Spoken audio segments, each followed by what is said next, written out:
हाँ डेली राउर आना जाना लागल रहता। तो दिल पर हाथ धके देखई का कहता। काचा बदाम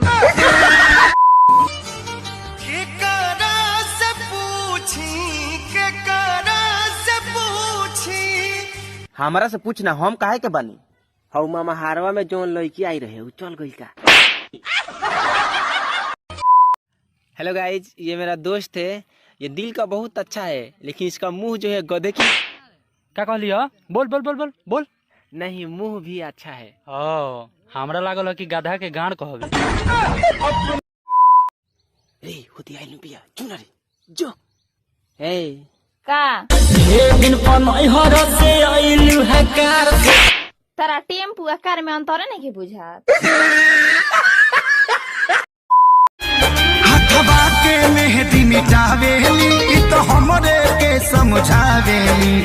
अखिया बाल राइल पादा लाइल बड़ी हमारी जान आज हर दिस लटाइल बड़ी हमारी जान।